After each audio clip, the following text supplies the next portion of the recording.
하나님의 말씀 봅니다. 하나님의 말씀은 베드로전서 제4장 1절부터 6절에 이르는 말씀을 교독하겠습니다. 베드로전서 제4장 1절에서 6절에 있는 말씀 교독합니다. 그리스도께서 이미 육체의 고난을 받으셨으니 너희도 같은 마음으로 갑옷을 삼으라. 이는 육체의 고난을 받는 자는 죄를 그쳤음이니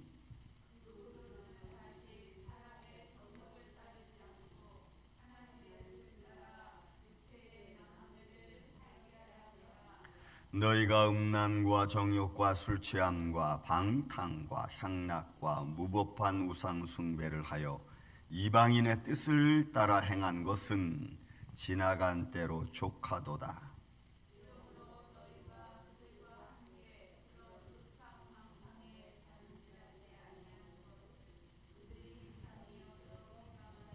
그들이 산 자와 죽은 자를 심판하기로 예비하신 이에게 사실대로 고하리라.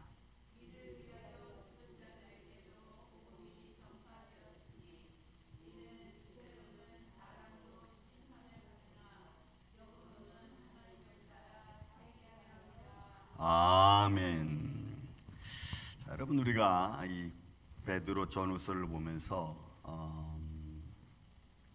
베드로라고 하는 인물을 우리가 조금은 좀 기억하면서 말씀 보는 것이 훨씬 좋다고 제가 지난번에 말씀을 드렸습니다. 복음서에서 등장하는 베드로의 모습이 한번 여러분 우리가 상상해 보면은 말씀의 의미가 조금 더 와닿습니다. 왜냐하면 베드로는 성령을 받기 전과 받은 후의 모습이 많이 달랐습니다. 성령을 받기 전에 베드로의 모습은 다혈질적이라 그랬죠. 그리고 충동적이었습니다. 사람의 의는 굉장히 강한 모습을 보였지만 그러나 그것이 지속적이지 못한 것이 단점이기도 했습니다. 그래서 자기의 어떤 자기가 가지고 있는 생각들이 다른 사람 위해서 관철되기를 원했습니다. 하지만 예수님을 끝까지 본 베드로는 실망함과 동시에 회개했죠. 예수님이 이랬으면 좋았을 걸, 아니면 이렇게 나타내고 이렇게 보여주고 이런 능력으로 나타냈으면 더 좋았을 것을이라고 하는 인간적 마음을 가졌던 베드로는 여지없이 실망과 좌절로 꼬꾸라지죠. 그게 여러분 베드로의 닭이 우는 사이에 가졌던 마음과 닭이 울고 난 후에 회개하는 마음의 모습입니다. 또 한때는 베드로는 유대인이면서 이방인들을 유대인과 같이 살게 하는 그런 모습으로 복음을 전하기도 했습니다. 그러니까 자기 자신이 변화되지 않고 자기 자신이 아직도 무언가의 잘못된 모습을 가지고 있으면서 다른 사람한테 잘하라고 계속 이야기하는 것과 여러분 같은 겁니다. 나는 하지 못하면서 당신은 이렇게 하십시오, 이렇게 하십시오, 이렇게 하십시오 라고 말하는 거죠. 나는 못하면서. 그거에 대하여 바울은 베드로에게 야단을 쳤죠. 그 야단이 내가 유대인이면서 이방인에게 유대인처럼 살라고 그러면 그 말이 되냐? 네가 유대인이면서 유대인처럼 살지 못하면서 왜 이방인을 가지고 유대인처럼 살라고 말을 하느냐? 라면서 막 야단을 쳤습니다. 여러분 우리도 마찬가지입니다. 내가 목회자고 때론 장로님, 권사님, 집사님, 성도님, 교회 다니시는 모든 성도님들 교회 다니면서 말씀을 듣고 또 말씀을 깨닫고 또 말씀을 들음으로 행한 가운데서 모든 사람들이 보기에 교회 다니는 사람은 좀 선하다, 아니면 교회 다니는 사람들은 좀 겸손하다, 아니면 욕심이 좀 적다, 남을 많이 도와준다, 뭐 이런 등등등 많은 이야기들을 이미 듣고 있습니다. 그런데 목회자가 잘못하고 장로님이 잘못하고 권사 집사님들이 막 잘못하면은 그게 모든 것이 비방이 되는 거예요. 너도 못하면서 왜 남 보고 그걸 잘하라고 하느냐, 이런 것과 여러분 똑같은 거죠. 그래서 베드로가 지금 여기 4장 1절부터 6절까지 말할 말씀 보면은 자기 자신을 좀 바라보면서 이야기하는 말씀도 역시 또 같습니다. 자, 보세요. 그리스도께서 이미 육체의 고난을 받았습니다. 이런 육체의 고난, 이 파스코라고 하는 단어는 외압적으로 오는 아픔을 말해요. 내적인 아픔도 있지만 외압적으로 오는 고통을 말합니다. 그러니까 주위 환경으로부터 오는 고통이에요. 이런 육체적인 고난, 예를 들어서 이 당시에 이 베드로 시대에 정치적인 압력이 많았으니까 내가 그리스도를 믿는다고 해서 고난받는 게 있죠.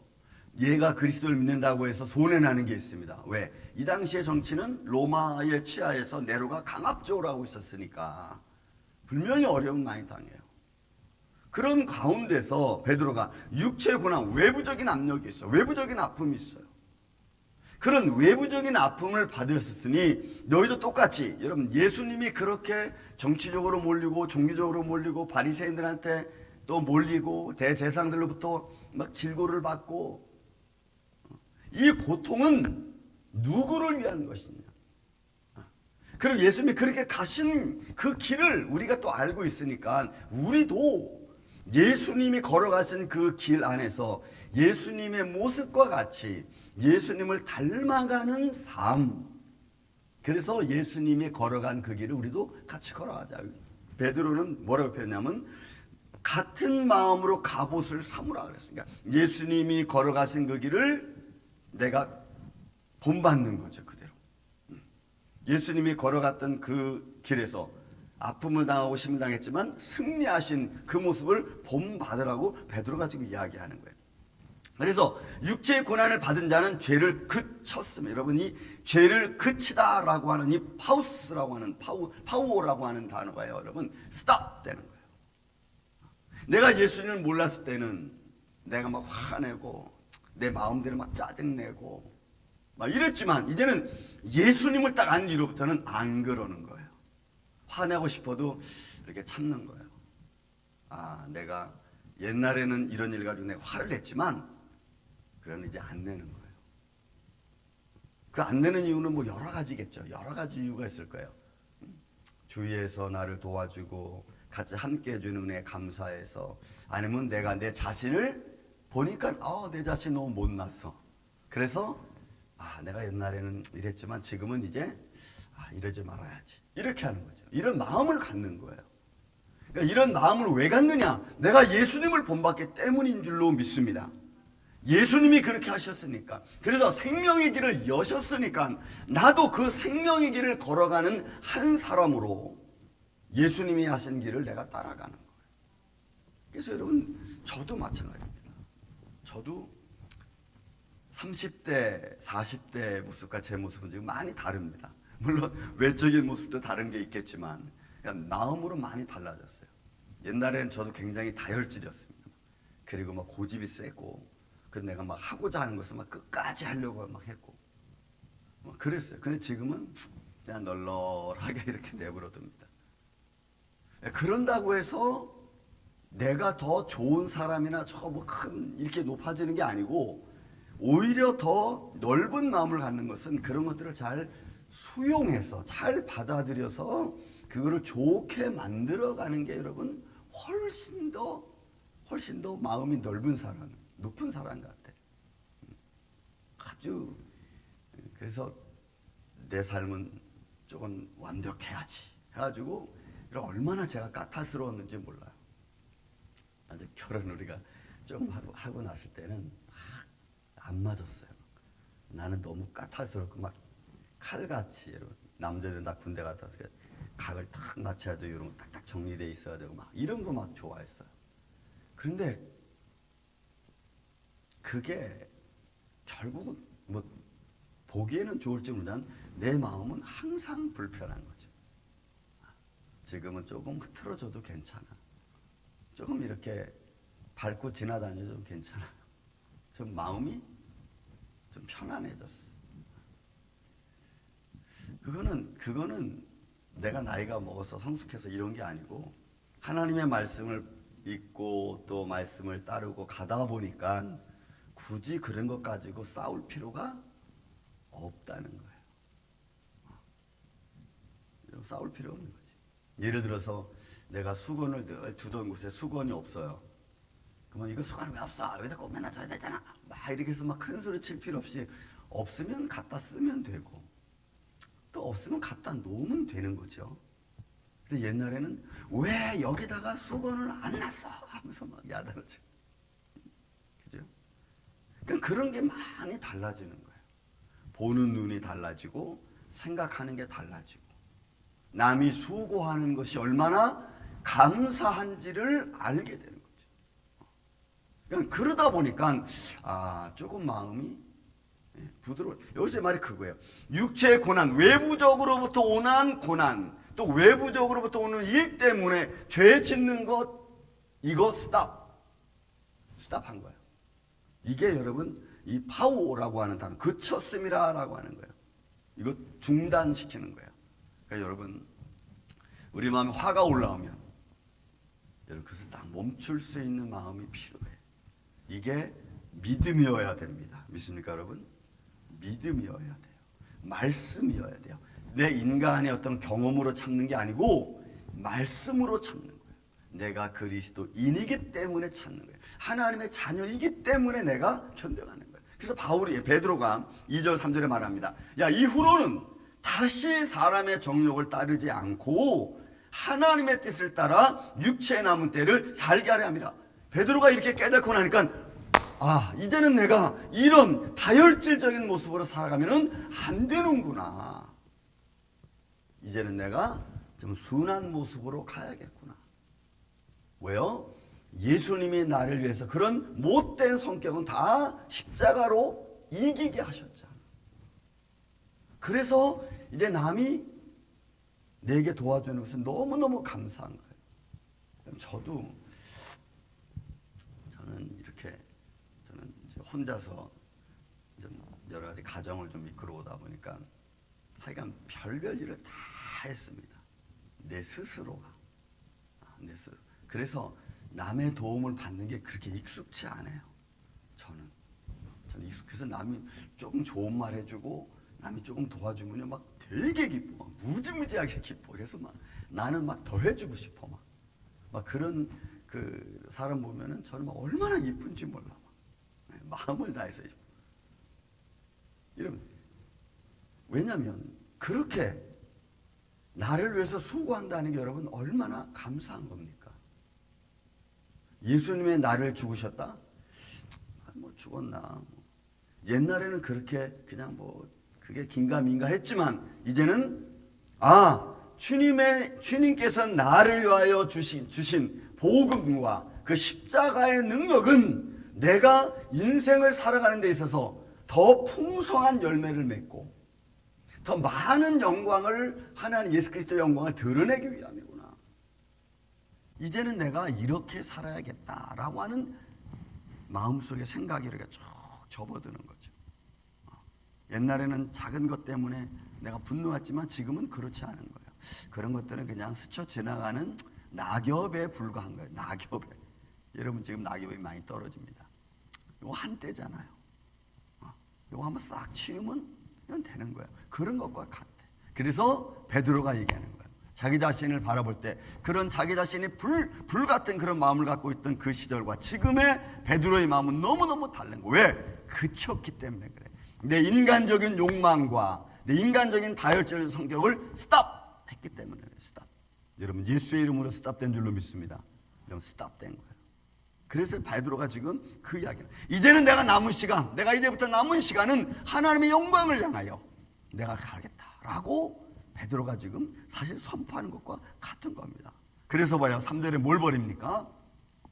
너희가 음란과 정욕과 술취함과 방탕과 향락과 무법한 우상 숭배를 하여 이방인의 뜻을 따라 행하던 것은 지나간 때 족하다. 이제 지나간 시간, 이 시간 이후로.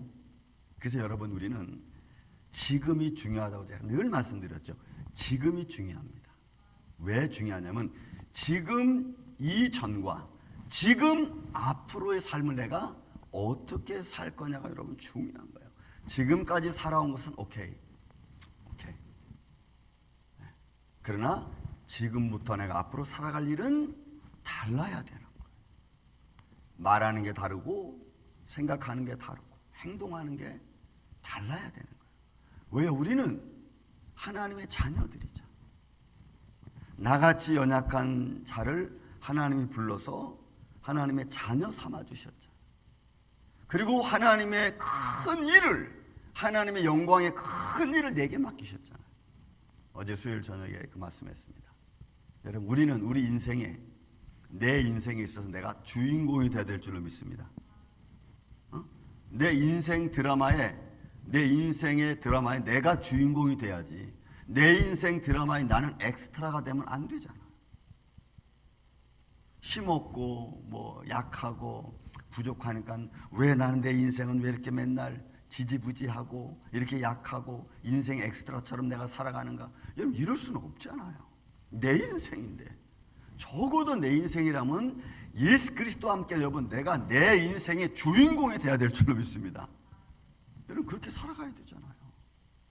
그게 우리에게 준 은혜 아니겠어요? 그러니까 이런 건 지나간 때 좋게, 이제 어제 일로 스탑, 어제 일로 끝 하고는 지금부터는 내가 하나님의 영광을 위해서, 하나님이 나를 통하여 사용하시고 하나님이 나를 통하여 드러내시고자 하시는 하나님의 큰 거대한 역사를 여러분 내 삶 속에서 하나씩 하나씩 만들어가는 주의 종들이 되기를 전 예수님의 이름으로 축원을 드립니다. 또 말씀만, 자, 이렇게 내가 산다고 하니까, 그럼 옛날에 나를 알던 사람이, 이 우목사, 여러분 보세요. 옛날에 알던 사람이, 우목사 옛날엔 그렇지 않았잖아 하면서 나를 비방할 수가 있어요. 여러분 보세요. 4절에 뭐라 하냐면, 그러므로 너희가 그들과 함께 그런 극한 방탕의 다름질 하지 아니하는 것을 그들이 이상히 여겨 비방하는, 이거 모독하는 거거든요. 이런 거예요. 이 사람이 갑자기 옛날에는 조금 이렇게 나쁜 짓도 하고 막 좀 성격도 안 좋고 이랬어. 그런데 어느 날 딱 예수님 믿고 나서 성격이 바뀌어진 거야. 너무너무 좋은 사람으로 바뀌어진 거예요. 그랬더니 옛날에 알던 사람이 와서 말하기, 야 정연아, 너 옛날에 안 그랬잖아. 너 왜 그래? 야, 너 정신 차려 하면서 모독하는 거야. 조롱하는 거예요. 비록 옛날 사람들이 나에게 그런 조롱을 한다 할지라도 나는 지금 변화된 예수 그리스도인으로 살아가야 되는 줄로 믿습니다. 그렇게 살아가야 되는 거예요. 과거는 이 시간 이후로 끝.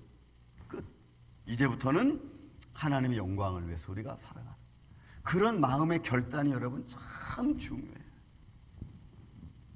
저는 여러분들 안에서 이런 믿음의 결단들이 있기를 예수님의 이름으로 축원을 드립니다. 왜 그러느냐? 앞으로 심판자 오실 때, 예수께서 오실 때 산자와 죽은 자를 심판하실, 여러분 5절에 있는 말씀, 그들의 산자와 죽은 자를 심판하기로 예비하신 것에 대하여 사실을 고하리라. 여러분, 산자와 죽은 자의 심판이 있기 때문에 그런 분명한 살아계신 주 예수 그리스도, 그분이 살아계시니까 그 살아계신 주님 앞에 내 모습을 정확하게 보이는 거예요. 그분은 실수하지 않는 분이시잖아.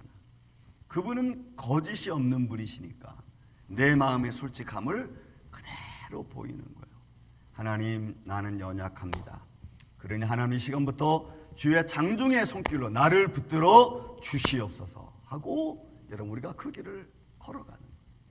그럴 때 주님의 도움의 손길이 여러분들과 함께 있을 줄로 믿습니다. 영육간에 올라 강건해지는 거예요. 매 순간순간 우리의 삶이, 성격이, 모든 게 달라지는 거예요. 마지막 주시죠. 이를 위하여 죽은 자들에게도 복음이 전파돼요. 여러분 보세요. 하나님의 복음의 능력은 살아있는 우리들에게만 전파된 것이 아니고 그 복음은 우리 앞서 19절에 말한 것처럼 이미 죽은 영혼들에게도 말씀이 선포되었다는 거죠. 이 사실은 우리는 잘 몰라요. 저도 모르고 여러분도 모릅니다. 죽은 자들에게 어떻게 복음이 전파되는지는 저는 잘 몰라. 그건 영의 세계입니다. 하지만 분명한 것은 그 복음은 생명이기 때문에 그 생명은 어디서든지 하나님의 영광을 드러내는 줄로 믿습니다. 그 말씀은 살아있는 말씀이기 때문에 살아계신 하나님이 계시다는 것을 증거하는 거거든. 그게 은부에서든지 아니면 천국에서든지. 그러니 여러분, 이 놀라운 사실 앞에 우리가 우리의 욕망 때문에 잠깐의 그 욕망 때문에, 정욕 때문에 여러분 그 하나님이 영원하신 하나님을 잃어버릴 수는 없잖아요. 제가 언제 한번 말씀드렸죠. 내가 죄를 짓는 이 순간에는 하나님이 생각나지 않아. 그러나 하나님만 생각하고 있을 때는 죄가 생각나지 않아. 우리 인간은 아주 단세포 같아가지고요. 내가 막 욕심에 막 치우쳐 있을 때는 하나님이 생각이 안 나. 그런데 하나님만 생각하고 있으면 또 욕심이 생각 안 날 때, 이럴 때 여러분 우리가 딱 생각을 바꿔야 됐어요. 막 욕심이 내 마음에 올라올 때 이걸 스톱하고 살아계신 하나님을 생각할 수 있는 마음이 중요해요. 그런 마음의 결단이 중요한 거예요. 왜요? 그것은 곧 죄와 싸워서 이기는 순간이기 때문에 그래요. 영적인 싸움에서 이기는 순간이기 때문에 그래요. 여러분, 예수님의 이름으로 영적인 싸움에서 승리하시기를 예수님의 이름으로 축원을 드립니다. 그래야 우리가 오늘도 담대하게 살아갈 수 있어요. 그래서 오늘도 여러분이 하루 아침부터 시작해서 잠자리에 드는 순간까지 영적인 싸움에서 여러분 예수의 이름으로 승리하는 복된 한 날 되시기를 예수님의 이름으로 축원을 드립니다. 사랑